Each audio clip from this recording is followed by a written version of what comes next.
Yes, what we're going to do today is finish up talking about change in the pre-industrial world and then start talking about modern economic growth. But the first thing I'm going to do when I talk about modern economic growth is actually show you why we can link population to productivity advance exactly in the pre-industrial period. So what I already described is this very important change in people's time preference. And then the second thing that we observe as we move through history is a huge increase in people's use of literacy and numeracy. And it turns out to be quite hard to infer for early societies exactly how literate or how numerate they were. But I pointed out there is this way where we can use age heaping, either in ages that are reported for other people or ages that people report from themselves, to get an idea how literate and numerate these early societies are. Because we can observe in the modern world that when censuses are taken, if it's a society where people are largely illiterate, there'll be a lot of misreporting of ages. That is, reporting of ages that ends in 0 or 5 because they're just approximations. And we can get this exact formula where we can say if 20% of people report ages ending in 0 or 5, then we can assume everyone is numerate in the society.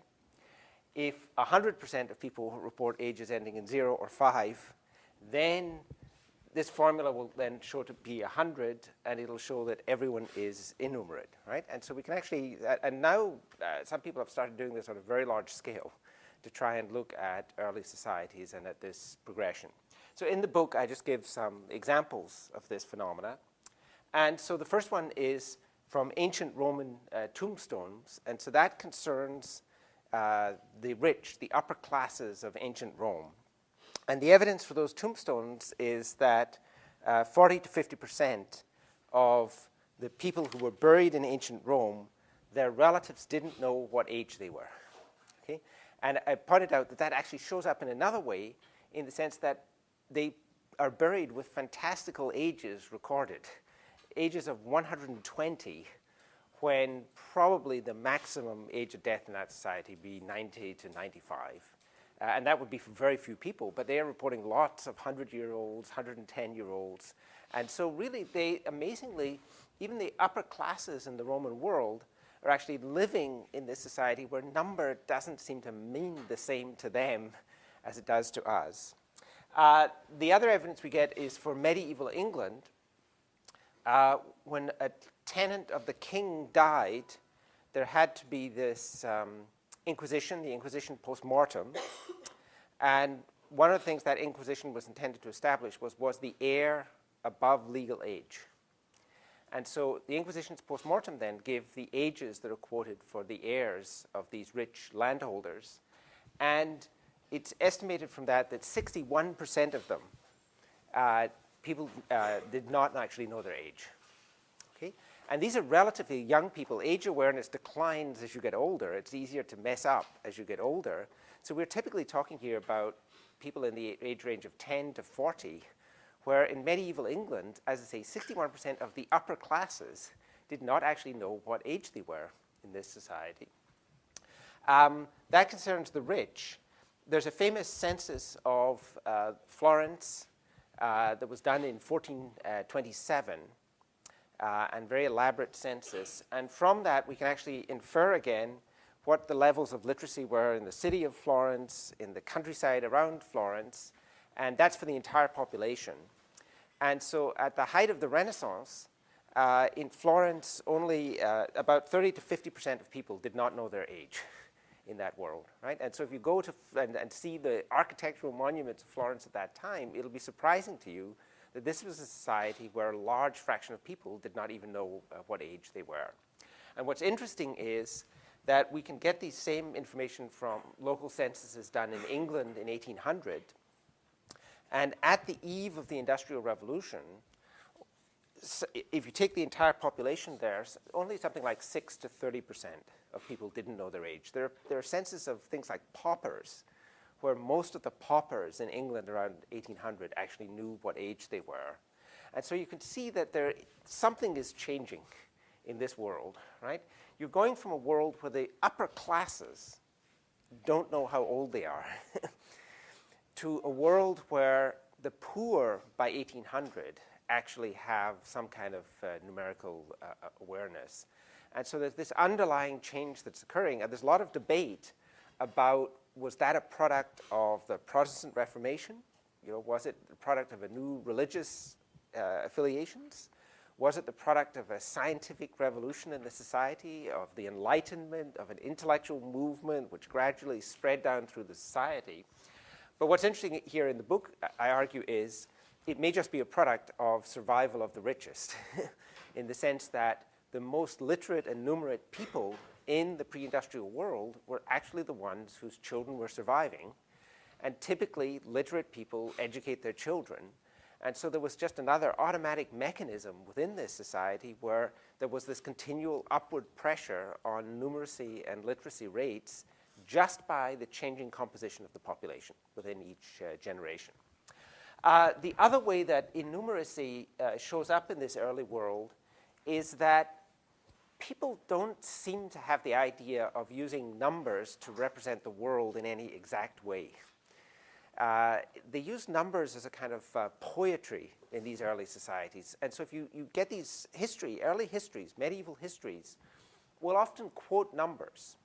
But they're just fantastical numbers. For some reason, a lot of them quote 80,000. Lots of things happen. It's 80,000 people died in this battle, or 80,000 people were in this city. And after a while, you realize it's the people who have looked at this, that it's often the same number. And that they clearly had no idea of what these numbers meant. Even the English Parliament would pass bills where it would pronounce that there were 30,000 parishes in England. Their own records showed there were only 10,000.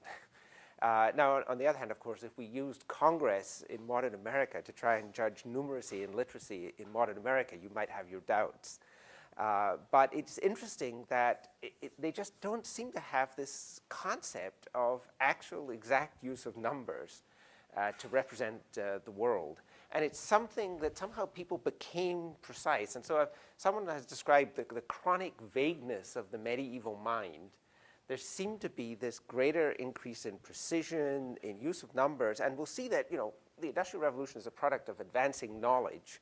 And so one thing seems to be that people somehow seem better able to actually come to grips with reality as we move through time. And then the puzzle would be, well, why would there be that tendency in history? Why wouldn't we move towards more and more vagueness as opposed to moving towards more and more precision in terms of people's representation of the world? And that's, as I say, where the idea comes in. Well, maybe there's an automatic mechanism in this Malthusian world where in the medieval period, the people best versed in using numbers are merchants and people engaging in commerce. They're the people who, in their business, have to actually be able to represent the world accurately. They then turn out to be the people who are populating this society over time. And so that's the idea that there may just be automatic mechanisms that pushed us in one direction as opposed to the other in terms of the kind of the movement of people's attributes. One other thing that you could actually say is that this kind of greater use of literacy and numeracy, it wasn't directly driven by any greater reward to literacy or numeracy within this society. One way we can measure that is when you look at the rewards for education, we can just look at, well, what's the premium for actually having some kind of skill within this society? And we have lots of evidence going back all the way to the Middle Ages on the relative payments of carpenters, bricklayers, smiths, thatchers, skilled artisans relative to their unskilled helpers. Okay?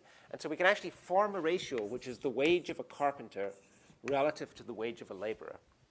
And that's actually going to be a pretty good measure of what's the return to skill in this society.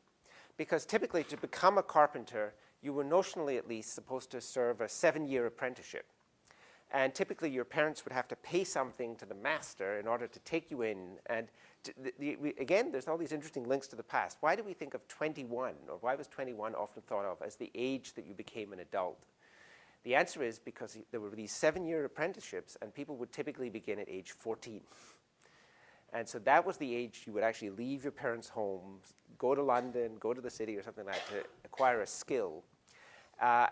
Your parents then would have to put up some money, and you would have to work at relatively low wages until you yourself became a journeyman or a master.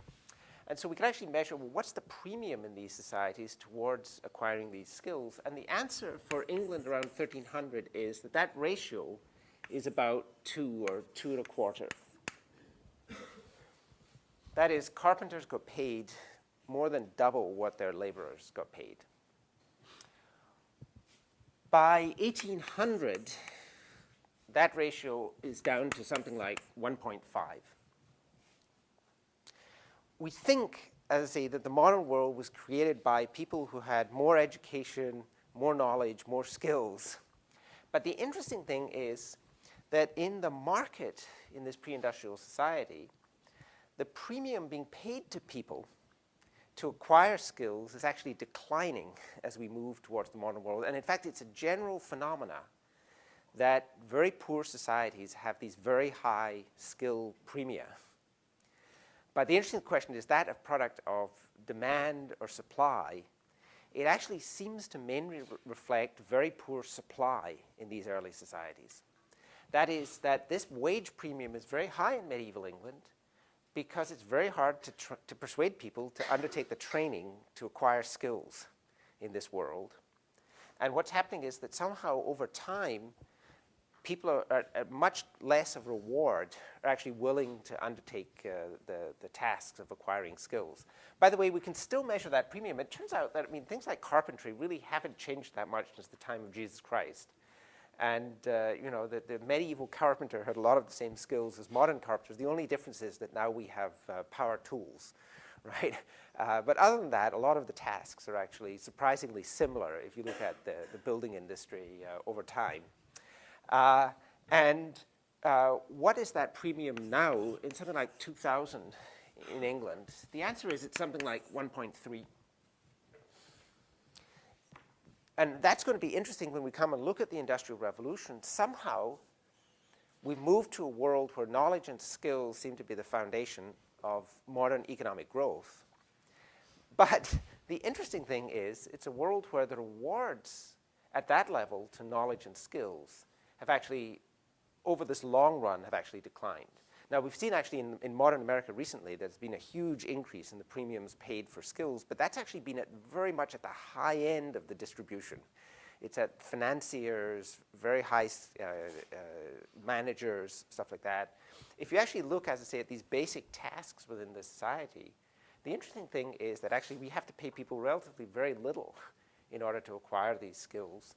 And again, it kind of emphasizes that medieval England, or any of these medieval societies, were worlds of incredible opportunity. Because just acquiring basic construction skills, you could sharply increase your standard of living in that society in a way that you can't now in the modern world, right? And what's the puzzle about this world is that it's not that it lacked economic opportunity. The puzzle is that no one seemed interested in pursuing economic opportunity, right? That there's a huge range for social mobility, for advancement, and yet you actually get the stagnation of the economy. So that concerns literacy and numeracy. I've already talked about and gone through in detail how work hours seem to have actually risen to modern levels by 1800, and we know that in the earliest societies they start off pretty low. We also know that in places like medieval England, there isn't a dramatic contrast with 1800, but it seems to be that work hours are lower than they are by 1800. It's not, by 1800, workers work 6 days a week in England. In the medieval period, we actually have records that show that skilled workers were only working 5.5 or 5 days, right? So they're actually taking holidays more. And then they have all these feast days in the medieval period.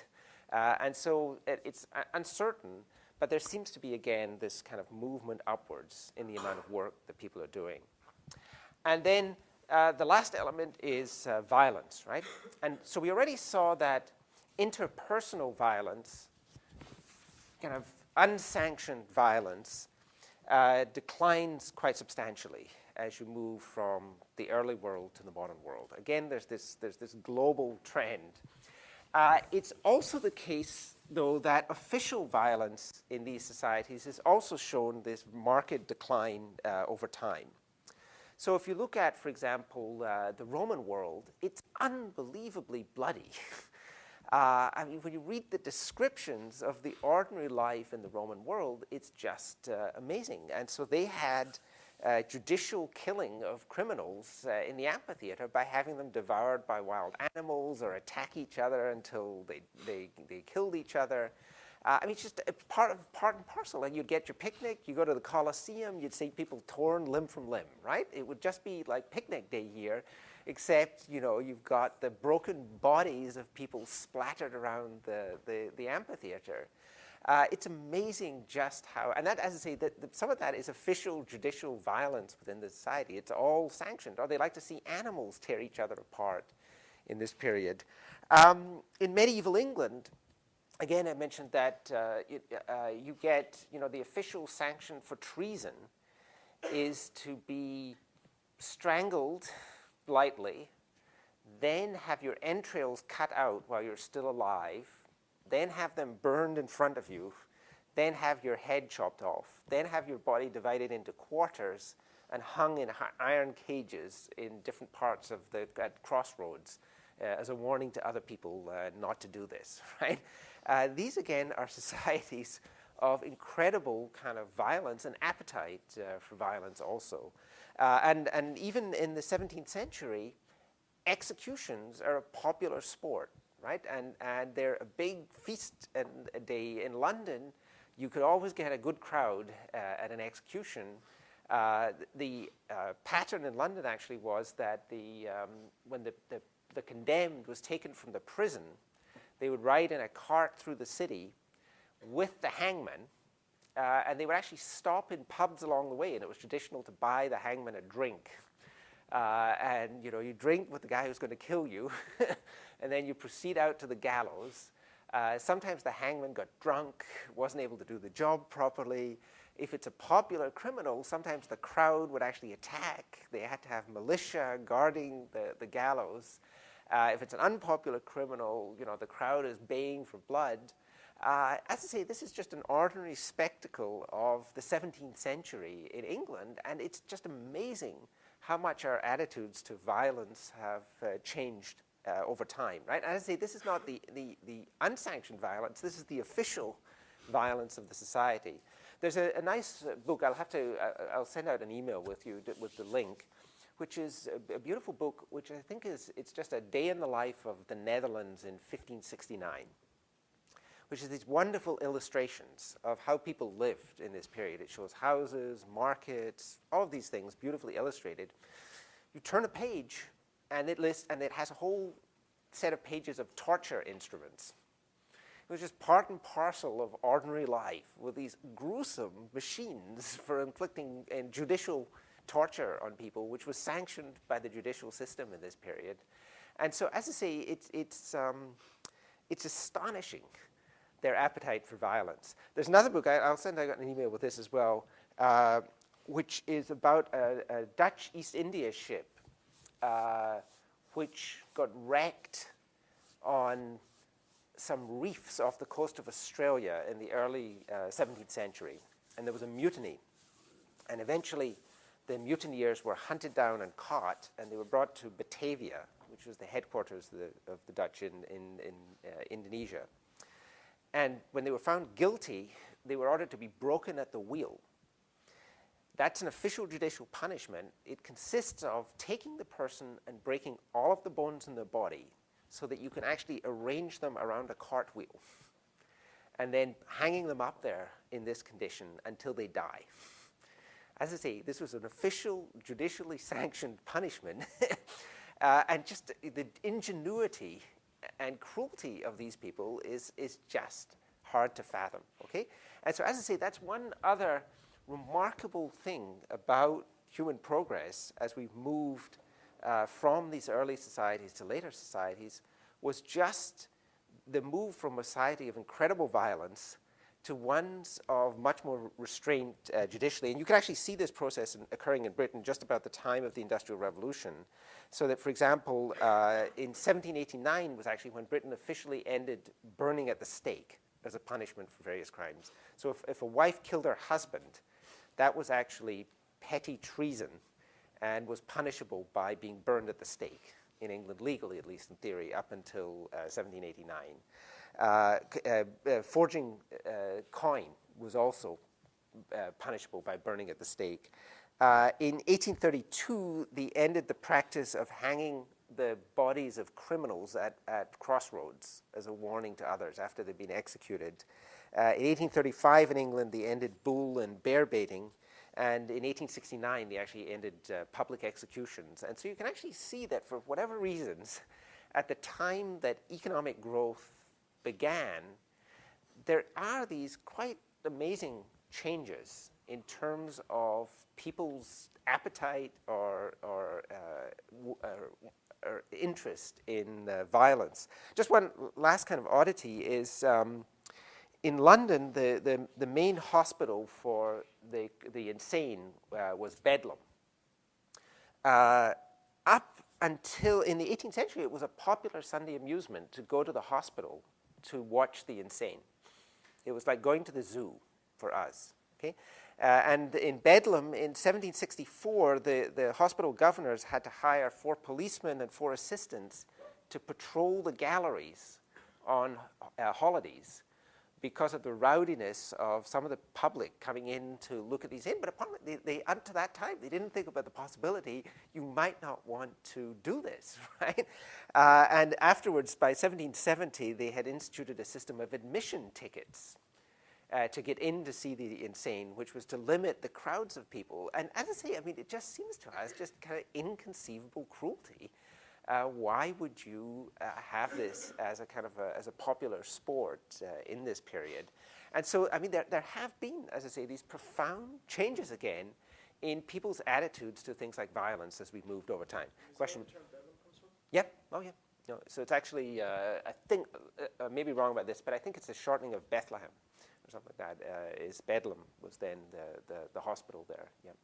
But, and so as I say, what the argument of the book is that there must be some reason, that the Industrial Revolution came at a time when somehow people changed themselves, that people had developed a different set of attitudes, a different approach. And the interesting puzzle about that change is, was it a change that was inspired by intellectual forces? Did we have the scientific revolution, and that gradually led to people taking a more rational, more reasoned approach to society? Was it a change that had a religious inspiration? That is, did we move to a different type of understanding of religion in these societies? Or was it, in some sense, that we self-domesticated? We came from a hunter-gatherer past that was violent, cruel, dangerous. We had appetites that were difficult to reconcile with modern market economies, but that gradually, under the influence of this Malthusian mechanism, the people who were better adapted to functioning within market societies where institutions govern who gets what, effectively took over within this society. And that we had this process of kind of self-domestication, and that there was a reason why the Malthusian era had to last such a long period of time. It was because we had to reform ourselves and to make ourselves. Now this may just be purely cultural, but it also could have genetic elements, this change in people as we lead up to the Industrial Revolution. But what we're going to have to do next then is say, well, such a story would seemingly imply a much more gradual transition between the pre-industrial and the modern world. So a puzzle for all accounts of this transition it's the relative suddenness of the Industrial Revolution, right? Why didn't we instead have a kind of 3-phase history, a period of no growth, a period of very, very slow growth, and then a gradual move into a period of accelerated growth, right? And so when we come and look at the Industrial Revolution, as I say, one of the kind of defining puzzles of the Industrial Revolution is that things seem so unchanged until very close to the time, and then you get this relatively sudden kind of transformation, okay? So what I want to do for the rest of the time today is to actually then talk about the understanding of modern economic growth. And again, in the Malthusian era, it turns out that the world is surprisingly simple, right? Now, when we look at the modern world, you would think, you know, how are we going to understand growth, right? I mean, we have incredibly complex societies. We have, you know, 1 million different products that are sold in the United States. There's thousands of different occupations. There's, you know, hundreds and thousands of different types of capital. It seems to be an incredibly complex process, economic growth. The amazing thing is economic growth can be reduced to incredibly simple terms, and anyone can actually go through a little bit of arithmetic and say, okay, that's it. I understand. What are the possibilities in terms of understanding economic growth? And so what Doug should have done in section is to say, well, look, how can we understand growth? The first thing is we can think of output in any society, and we're thinking about this in the simplest terms, just there's only one type of output, right? But it turns out it all generalizes incredibly simply, right? And to any number of types of output you want. Output is going to be just a function in any society of 4 things. There's something we call the efficiency level of the economy. And then there's the inputs of capital, labor, and land. So the idea in any economic system is that there are only 4 fundamental elements to any economic system, right? There's the amount of inputs that we use in production. So first of all, there's human labor. Again, there are many, many different types of human labor, but in the simplest conception, just think about undifferentiated labor. It all generalizes. There's no, very simply. There's capital, which is just stored up output. So in our very simple world here, capital is just the same thing as output, right? You just store it up for the next year. So this would be an economy where we go wheat. What's the input? Well, we need seed for next year. That's the capital in the economy. And then there's land, okay? And then we will observe different economies with the same amounts of capital, labor, and land can produce different levels of output depending on how well they're organized and the knowledge, the technique that people have. And so that's why we also have this shifting term A here, which is the level of efficiency of the economy. Okay? Now, if we start off, and here we're just assuming there's some function, right? We don't know what it is. It turns out we don't need to know what it is, right? We can just assume that there's something that's connecting these things, right? And if all we need to know is you have more capital, you'll get more output. If you have more labor, you'll get more output. If you have more land, you get more output. Other than that, we don't need to know anything about. That all is going to depend on physics. It's going to depend on, you know, tech engineering and everything else. But it turns out that it's not something that we actually even need to worry about in too much detail. And then we make that assumption, and then what else do we need to assume in order to understand growth? Well, what we're going to assume is that we're in a competitive economy. And why we need that assumption is because we're going to want to be able to assume that things like the wage equal the marginal product of labor. So in this derivation, what you need to know is where do we start? And then what assumptions are we making that have any content? And the first assumption that we're going to make is that we're dealing with competitive economies. And the reason we need to do that is because we want the price of any good in the economy or any input in the economy to be its marginal product. And so that's going to mean that the price of capital will just be the return on capital, right? The price of land, and that's going to be the marginal product of capital. And then land will have a rent, and that rent will correspond to its marginal product. Now, what does that mean in substantive terms, right?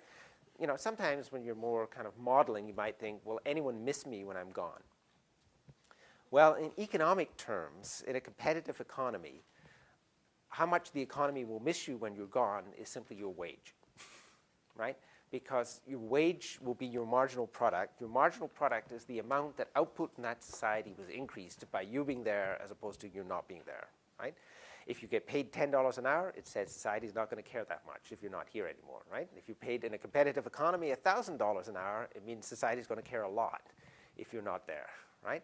And so the meaning of competition and prices, you know, or payments equal to marginal product is, it's precisely telling you that. What's the output addition that comes from having this additional person? That should correspond to their payment within the society. Similarly, in the case of land, right? And people have a lot of confusions about land in the modern world. So Davis, we're all crowded into this tiny town, right? Surrounded by farmland.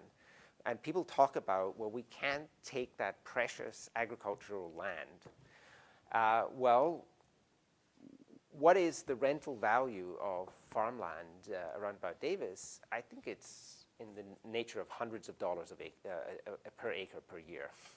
What would be the loss of output to society if that farmland disappeared? It's a couple $100 for each acre, right? It's a very, very little consequence, right? It may be precious in some other sense, but it's not precious in an economic sense, okay? And so this assumption that we're making here is just that we could actually set each of the payments to each factor in the economy is just going to be indicated by its marginal product. And then the other assumption that is very important and is going to be substantively very important is that there are no externalities. And an externality is where, when I perform some economic action, someone else gets a benefit or a cost. Okay? So we have a horrible dog at our house which barks all the time. Okay? Whatever pleasure my spouse and children get from this animal, there's some displeasure that's given to all of our neighbors by this continual howling, right? And so that's just an externality, right? And in a perfectly organized society, we'd have to pay them in order to compensate them and you know, for this externality that we were imposing, right? But so there's negative externalities. There are also positive externalities. And so one of the great positive externalities is spillovers from knowledge, but there also can be positive externalities from people agglomerating. That is, if I start engaging in some economic activity, I can make it cheaper for other people to do that as well, because I can deepen the market and I can drive down the price of inputs for other people. Okay? And so there are both positive and negative externalities, which are very important in production. And this simple understanding here is just assuming that these externalities don't exist, that each producer gets paid all of the benefits and costs of their activity, right? That they get all that they produce. We'll come back and talk about this because it turns out it's going to be one of the big debates about growth is how important are these externalities in practice. Okay? Once you make those assumptions, you can derive something that's called the fundamental equation of growth. And that says that the growth of output per person, so little y here is the real output per person, is going to equal A times the growth of capital per person, where A is the share of output in the society that's paid to the owners of capital, plus C times the growth of land per person, where C is the share of the output in the society that's paid to the owners of land. And little z here, GZ is just the rate of growth of land per person. That'll typically be negative in modern societies because there's a fixed area and there's more people per year typically, right? So this will typically act as a drag on growth in modern societies, right? This thing here is going to be negative, okay? Plus, there's the growth rate of efficiency. And so the argument here is that for all societies, if we observe growth or non-growth, right, doesn't matter, this fundamental equation will hold. That all thinking about economic growth can be reduced to this fundamental equation. That describes, no matter how complex the society, this describes the possibilities for economic growth. And what you can see there is that if output per person is to grow in any society, then it has to come either through the growth of capital per person, the growth of land per person, or the growth of efficiency. There's only three possible sources, right? And that all growth can just be reduced to these elements. It's got to be capital, it's got to be land or natural resources, or it's got to be efficiency, right? And so that when growth starts in the world in 1800, what we're going to have to understand is, well, why would either efficiency start growing or the capital stock start growing? Because actually this is going to be a drag with population increase in that period. And so we'll actually see that in modern growth, it's actually going to be capital or efficiency. Those are the only two possible sources of growth. Okay? So that's this fundamental equation. And let's say what you need to understand then is, where do we start in order to derive this? And what assumptions do we need in order to get this? And you can see that the economic assumptions are very, very small. Competitive economy and absence of externalities. Right? That's all that you need.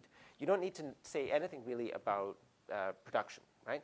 And what this is this will be true just for very small periods. And with certain nature of production, we'd have to keep changing this number A. It'll change over time. That is, the share being paid to capital will change as the economy moves through different states. But as long as we can get an approximation to that at any time, we can then implement this and say, now we can understand what the sources of growth are. Okay? Now, let's take that equation, and what I earlier asserted was that in the pre-industrial world, the growth of efficiency would be measured in the following way. It would just be the share paid to landowners in national income times the growth rate of population, big N. That actually follows directly from this equation here. How does it follow? Well, what happens in the Malthusian world? What happens is that this thing here is 0 over the long run, right? If income per person essentially is trendless, that means that the growth rate of income per person has to be 0 over the long run. Okay? So the first thing we know, and apply this equation to the world before 1800, is that this is going to be 0. What's going to happen here, this thing here will also should be 0. So first approximation. Now the fact that interest rates were actually declining over the pre-industrial period would actually lead on its own to some increase in that capital stock. But to first approximation, it'll be very close to 0 in the pre-industrial world. Okay? And so this thing is going to be 0. And so all that we're left off in this equation is that 0 equals C times the growth rate of land per person plus the growth rate of efficiency. Okay? The rest just drops out. Now, what's the growth rate of land per person? It turns out that the growth rate of land per person is approximately the growth rate of big Z, land, minus the growth rate of the population. It's a feature of growth rates that for growth rates that are relatively close to 0, the growth rate of x over y is just the growth rate of x minus the growth rate of y. Okay? That doesn't hold true universally, right? But it holds for growth rates of 1 or 2 or 3%, right? That it's approximately true that the growth rate of any variable over another variable is just the growth rate of the first thing minus the growth rate of the second thing. Okay? And so that's why we can actually write this in the following form. And then the next thing we know is that for any society, this thing will be 0, typically. Okay? For any geographic area. And so what's going to happen then is that the growth rate of Z here will actually be approximately minus the growth rate of population. Question? So are those different Z's? Sorry, yeah, that's the trouble is this is notation. This is little z, right? And little z is just equal to big Z over N, right? So this is land per person. This is the total land area of the society. This is the total population of the society. And it's just a problem of notation. It's more clear if it's printed out, right? But, it's a limit of our notational system. Question? You said the initial economic growth occurred. Right. Which variable did you say it was attributed to? Oh, so around about 1800, we start observing societies then where the growth of income per person becomes 1 or 2% a year, right? So now we're in a world of economic growth. And the question here was, well, what's that coming from? Now, we're going to come back and explore that in detail. But all I was saying is, it turns out there are only 2 possible candidates for the modern world, right? because land per person has not grown since 1800. In fact, it shrunk. So it only leaves capital and efficiency, right? Whatever happened after 1800 is, and when growth started, is either we started to accumulate capital or we improved efficiency. Okay? Those are the only two possible sources of growth in the modern world, and that's all what we have to understand is either why did capital start accumulating or why did efficiency start growing, right? And so, as I say, it's amazingly simple, the problems of economic growth. It's also the case when we look across societies in the modern world and we want to say, why is income per person in the United States now 30 times higher than in Malawi? It turns out that there's a similar thing. It has to come either from capital or from the efficiency of those economies and a little bit from land per person, right? But there's very few things that are actually going to explain that, right, at a fundamental level, okay? And so this is our general equation of growth. This applies to any society, right? So this holds everywhere. When we get to the Malthusian era, what's going to happen is that it simplifies. This thing becomes 0. This thing becomes 0. Okay? This thing here can actually then be written as, instead of C times the growth of land per person, it's going to be minus C times the growth rate of population plus the growth rate of efficiency. And that then is going to imply, just rearranging things, getting the signs correct, that the growth of efficiency is C times the growth rate of population. Okay? And so the important thing is that this expression for the pre-industrial world is just a specialization of this general equation of growth that Doug would have shown you in class. Okay? And that's why we can actually measure economic growth going all the way back to the Stone Age, right? And all we need to know really is the growth rate of population and what's that number C.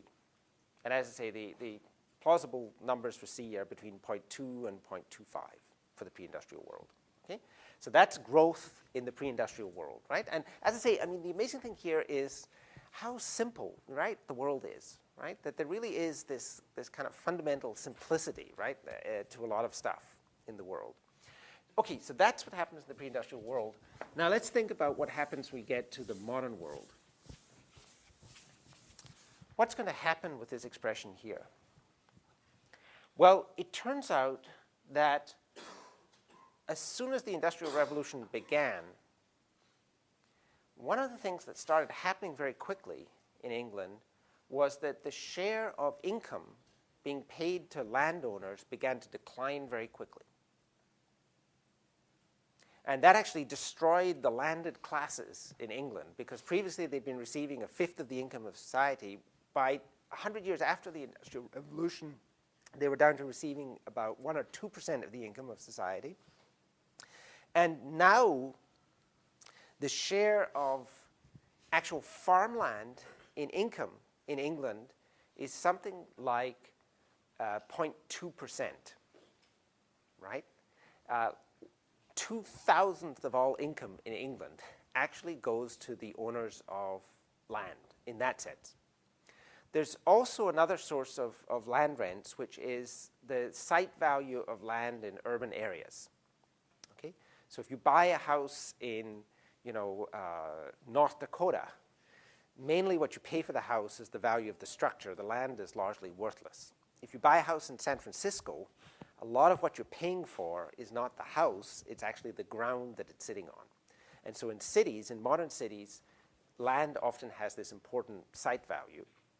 And the question is, well, and that can amount to something like 5% of modern incomes. And the question is, well, should that be counted as part of C, of the scarcity value of land? And the argument would make is no, because that's a function of the city, right? Once we build a city, we'll have these site values in the center, but we can build new cities. right? It's not an inherent shortage of land. We can reproduce, right? In America, we've built new cities. We've created these site values. You know, population keeps growing, we can build more of them. And so it's not an inherent scarcity that's limiting the growth of the society, right? And the true site scarcity of land has fallen to be essentially zero in the modern world. And we'll see that that has big consequences in terms of income distribution, in terms of the distribution of income across societies. But it's one of the kind of stunning effects of the Industrial Revolution is that up until now, it seems that we've overcome that kind of scarcity of land. Right? And the way that's actually happened is that there have been huge improvements in agricultural productivity. As incomes go up, people's demand for food and raw materials does not rise proportionately. And so there hasn't been the same increase in demand for the products of land. And then the third thing is that one of the big technological advances we figured out was how to take fossil fuel and make that into fertilizer to add to land to dramatically improve its productivity. And so we've been mining the earth in order to make agriculture much more productive. So basically, American agriculture consists of combining sunlight with petroleum. And that's how you produce food, okay? And we really have this kind of fossil fuel-based agriculture. But the result of that has been that this thing has fallen to essentially zero. And so that this equation for the modern period actually simplifies down to the following proposition.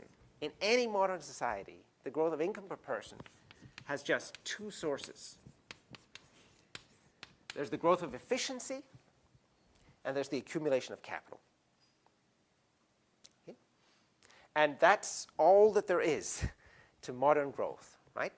But it turns out that it's even simpler than that, right? That there's other mysterious connection, right? And this suggests, and economists, when they first found this expression, and this was basically uncovered by Solow, the Nobel Prize-winning economist, in 1956. But other people had actually kind of stumbled upon the same idea. Economists initially going into this thought, what we're going to discover is that it's capital that lies under all economic growth. And the problem of growth will be reduced to one of understanding how do we get capital accumulation, and why didn't capital accumulation occur before 1800? When they found this expression, though, and actually looked at the numbers, they immediately realized that they had a huge problem. And the reason for that is that in the modern world, typically, the growth of output is roughly proportionate to the growth of the capital stock. Capital has been growing at roughly the same rate as output in the society. Another way to say that is the amount of output per unit of capital has stayed pretty much constant since the Industrial Revolution. Because of that, and because this number A here is roughly a quarter, what it says is that directly, capital only seems to explain about a quarter of growth since the Industrial Revolution. In order for capital to explain all of growth, capital stock growth rates would have to be 4 times those of output growth rates. Because these things actually tend to be proportionate, right? What's actually happening is that capital on its own only explains roughly a quarter of modern growth. And stunningly, it's the advance of efficiency that's explaining 3/4 of growth. But when this was discovered, immediately people like Solow realized that this was a huge problem for economics. Because we have theories of capital accumulation, right? We know there's a price for capital. We know, how you can try and accelerate capital, how you can tax it or not tax it or change this. But this other element in growth, the growth of efficiency, all that is really is that we look at the inputs to the economy and we look at the output and we say, hold on, those inputs are producing 1% more output than they did last year. That's what that is, right? Initially, this was actually called the residual in the growth accounting equation, and it was expected it would just be this minor balancing element that you'd have to put into the equation to make everything come out right. Instead, it turns out that almost all growth in the modern world is coming from this unexpected residual source. And what's happening is, for some reason, in our economy, every year as we go by, there's 1 or 2% more output per unit of input that's going into the economy. And we don't have any very good theory as to why that happens in modern economies, but it didn't happen in earlier economies, right? I mean, that's the problem, is it's the source of growth turns out to be overwhelmingly this source here. Next time, I'm actually going to show you that you can make arguments that 100% of all growth in the modern world is actually not directly coming from capital. It's actually coming from this residual, okay? And so in terms of, okay, I realize I'm going slightly late today, but we have this midterm on Friday. There'll be a few questions, since you've done in section some of this growth accounting, but they'll be relatively simple, since this is actually difficult concepts and you haven't had time to absorb them. And so I'll send out also an email that updates people on what to expect for the midterm. Okay? Oh, and one last announcement. Today, in case you didn't get my email, my office hours will actually only be from 10 till 11:30, since I have to go and serve barbecue somewhere at 11:45.